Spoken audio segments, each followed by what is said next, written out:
Kasal ka? Mm, sa ngayon nasa Cavite ako. Cavite. Kayo po.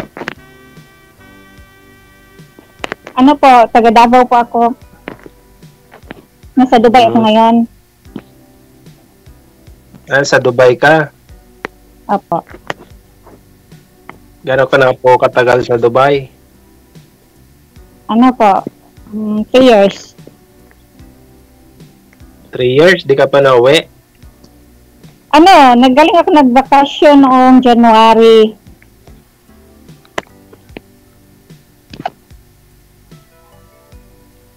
May kausap ka yata dyan, mama.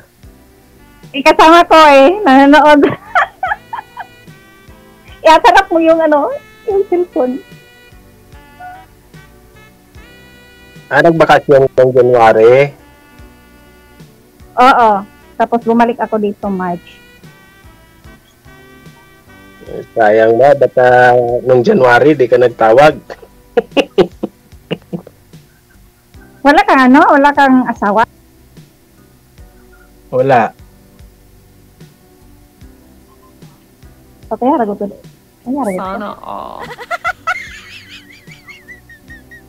Hindi ba halata?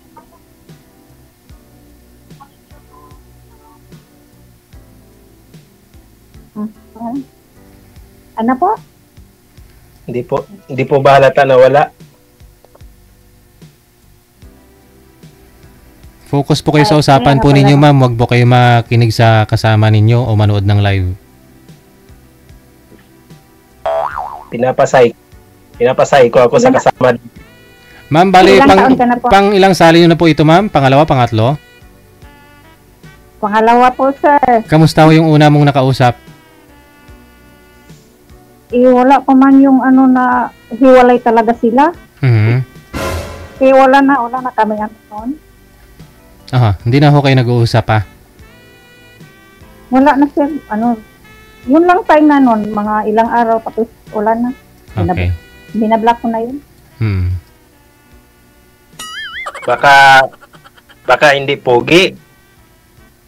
Hindi naman sa ganun pogi yung kailangan mo. May parang wala pa silang totally hiwalay talaga. Ano yan? Kailangan ba magpirmahan na hiwalay na? Hindi, parang nasa abroad din yung asawa niya. Parang nag-aaway lang yata sila o ganun-ganun lang ba? Parang may misunderstanding lang talaga.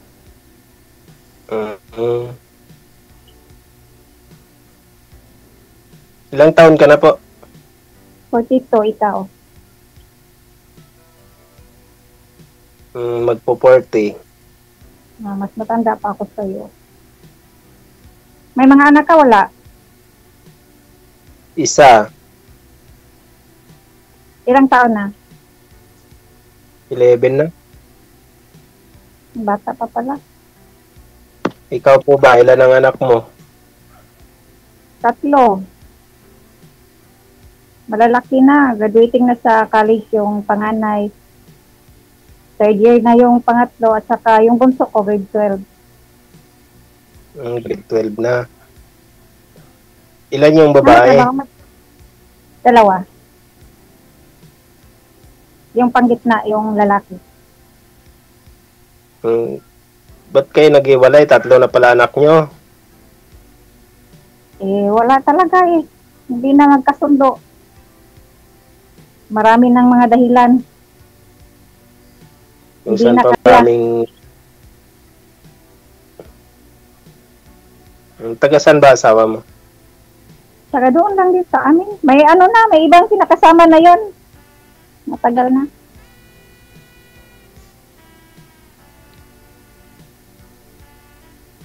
Kasal kayo? Oo, kasal kami. Pero hinayaan ko na. Iba-iba na kami ng buhay.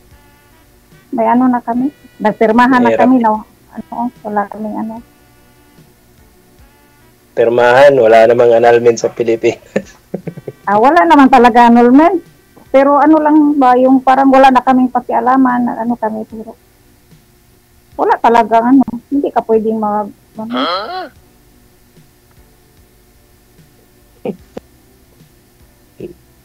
Patay tayo dyan.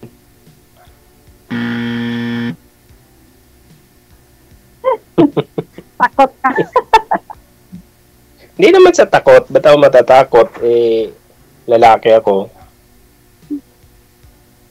Siyempre, mahirap naman yung kasal ka doon sa una, tapos sa bagay, hindi naman natin alam yung kung anong istorya ng pagsasama nyo. Maghiwalay ba pag magkasundo kayo? Marami na mga bagay na wala na talaga. Ganyan talaga ang buhay. Kasi nasa abroad ka, madaling sabihin na iwalay. Hindi diba? Na kami naghiwalay. Mahigit 7 years na. Sa talaga, pero actually, mga 10 years na kaming talaga, pero parang yung totally legal na wala na kami talagang contact. Ganun. 7 years na mahigit. Ba't naman di kayo nagkakasundo? Anong ayaw mo sa kanya? Marami na siyang marami na talagang dahilan. Hindi ko na kayang lunukin. Tulad ng... Basta. Siyempre, na yun, nagbibisyo na. Marami na. Just ako kung mamaya sabihin mo, tulad din ako ng asawa mo, di ba? Magkaiba naman bawat tao Yun nga. Hindi naman natin masasabi na pareho yung Sa bagay. Ano bang gusto mo sa... Saan yung asawa mo? Ano bang gusto mo sa isang lalaki? But, yung lang, yung siyempre yung magmahal. Tapos responsible sa family, ganun lang. Caring.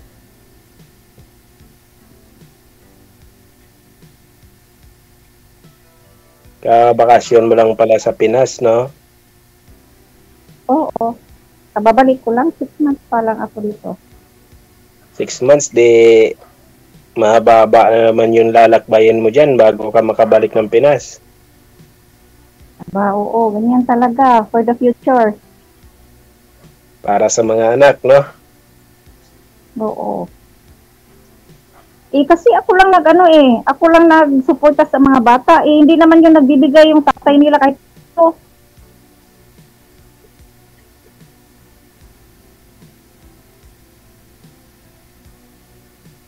Kasi napaka-irresponsible yon. Kaya ako hinihiwalayan. Oo. Oo. Yun ang unang dahilan kaya kami naghihiwalay. Wala siyang pakialam sa pamilya.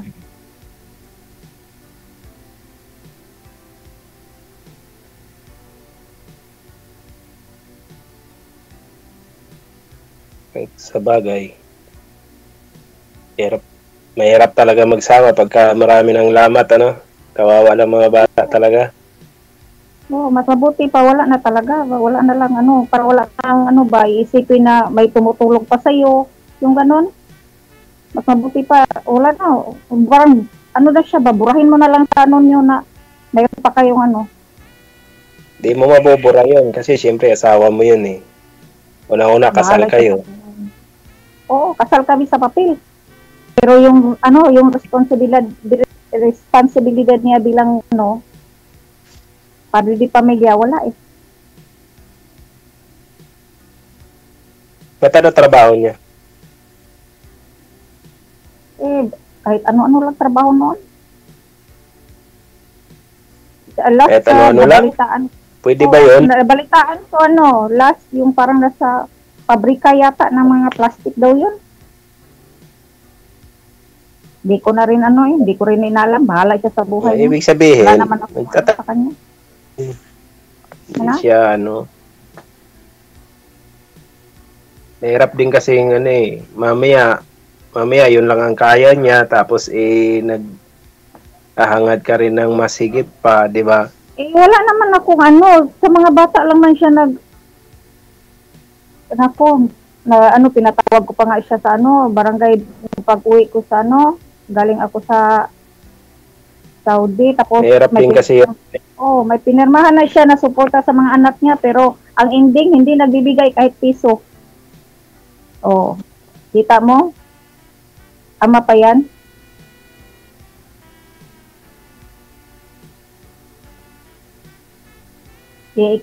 Kung ikaw yung asawa, magtitiis ka pa sa ganyan.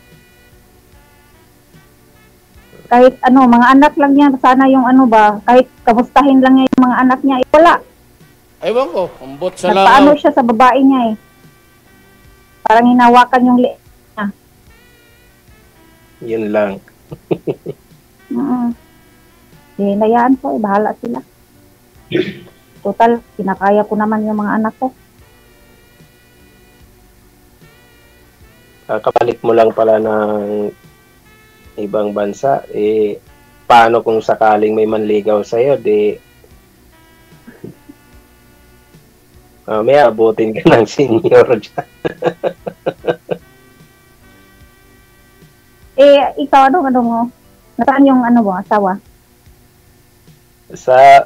Wala ko asawa. Kaya ako naghahanap ng anak ko. Okay. Nasaan na? Patay na? Ha?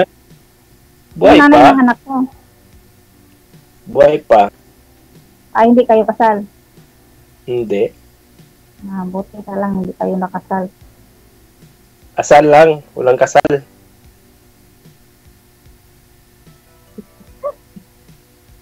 Merap ang pag-asal. Katulad yan, di ba?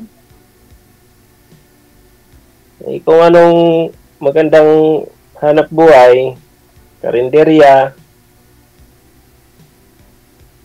Nagkarinderya ka? Sana all. Sarili mo? Oo.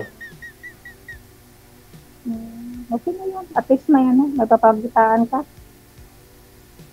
Mahirap naman mag-isa kung wala akong pagkakakitaan.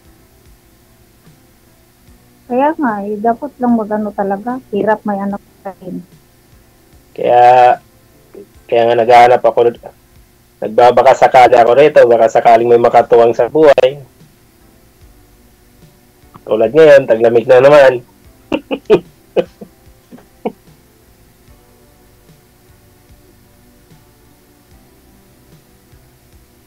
Pag-ilang sali mo na rito? Pangalawa, Pareho pala tayo. Bakit? Ano nangyari sa inyo? Wala rin? dami namang anak ng una. Ang daming responsibilidad. Takot ka pala sa responsibilidad. Hindi naman sa takot. Siyempre, paano ko akuin lahat ng responsibilidad? Paano kung magkaroon pa kami ng anak? Lalo nang dumami. Kaya nga, mabuti na rin. Di ba? Kaya yun ang ko. Kasi 3 na yung mga anak ko Tapos, pagpadalos-dalos ka sa lalaki, paano na yung mga anak mo? Yun nga. Tapos, makuha mo rin, sabihin mo, isang responsable din, di. Patay tayo dyan.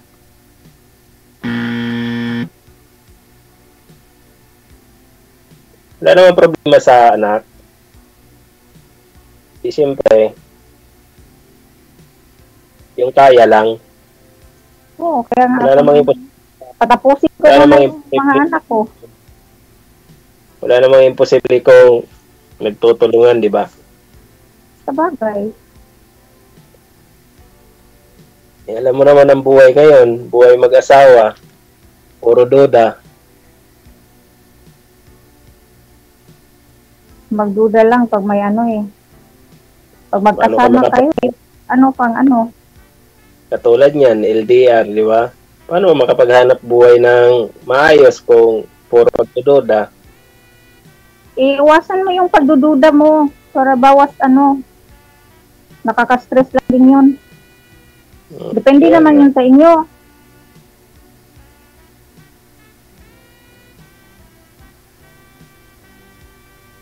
Ilang taon ka na sa abroad, sabi mo? galing ako Saudi dati, 5 years na. Tapos dito, 3 years. Ilang years na kayong nag-iwalay ng mister mo?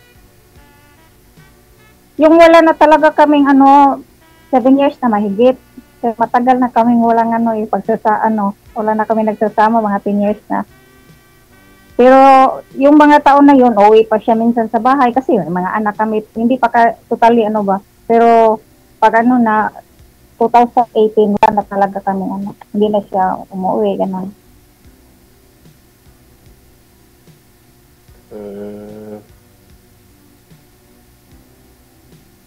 Dapat, dahil ko na sa dapat, magnegosyo ka na lang sa sa mapalayo ka pa sa pamilya mo, edi lalong masira talaga yun.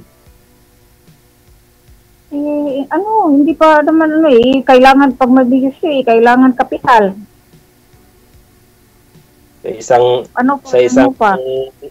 isang luwasan mo diyan sa malaking puhunan na yun. Oo, pero hindi naman ako pwedeng hindi magpadala sa ko kasi yung lahat ng sahod ko pinapadala ko sa mga anak ko kulang pa nga minsan, laki pa ng tuition. Siyempre, 3 sila nag-aaral, 2 college. Yun ang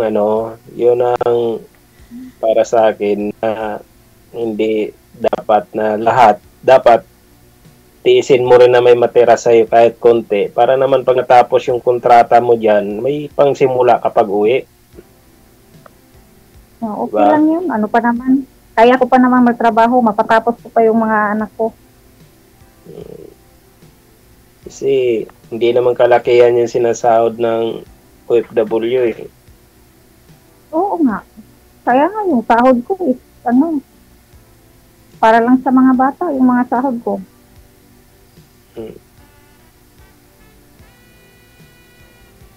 Malapit naman yun makapagtapos yung ko, panganay ko. Graduating na yun. Pag uwi ko, na yun. Graduate na yun. Uwi mo, 2028 na naman. Uwi mo, 2028. Hindi, mag-i-end na yung visa ko yung next year. Kasi na-extend ako yung yung unang kontrata ko, na-extend ako. Dapat sana uwi ako September, pero January na ako nakauwi. Kaya, yun. Yung visa ko, mag-expired na November 2026. Pag magre-renew pa ako, depende na sa akin kung ako 2027, ganon.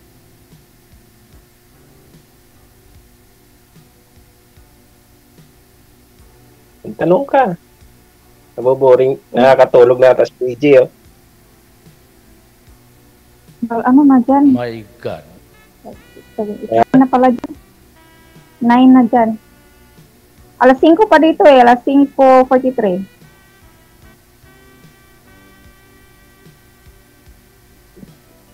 Sige na, baka naantok ka na rin.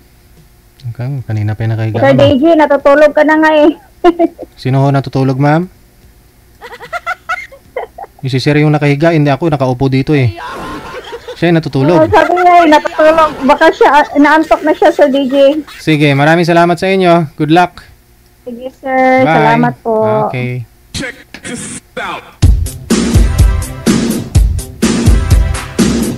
Oras natin, 44 minutes after 9 o'clock. Maaga pa. Huwag po muna matulog senior. Hindi pwede matulog Ikaw ba ay malungkot? Walang makakausap at nag-iisa? May programang para sa'yo. Wanted, Sweetheart. Wanted, Sweetheart. Byuda, byudo, iniwan, single mom, single dad, single tita, single tito, single lulo, single lula. Basta nasa tamang edad, 18 pataas, pwede kang sumali. Basta walang sabit, walang asawa, walang girlfriend, walang boyfriend, walang ka-LDR. Pwede kang sumali. Sa mga gustong sumali, install lang ng Viber or email application sa inyong mga cellphone. Gumawa ng account at kung ready na yung account mo, hanapin ang aming account, DigiGel OFW Emotion, sa pamamagitan po ng aming ID na +63 961 3560 194. I-PM mo sa amin ang pangalan mo, edad at saka lokasyon para amin po kayong mahanapan ng inyong kalugar, kaedad. At malay mo, siya na ang matagal mong hinihintay. Makakasama sa hirap at ginhawa. Wanted, Sweetheart. Wanted, Sweetheart. Gabi-gabi mong mapapanood at mapakinggan. Alas 7 hanggang alas 10 ng gabi. Dito lamang sa Gel FM 98.7. Powered by OFW Emotion TV Radio. Wanted, Sweetheart. Wanted, Sweetheart.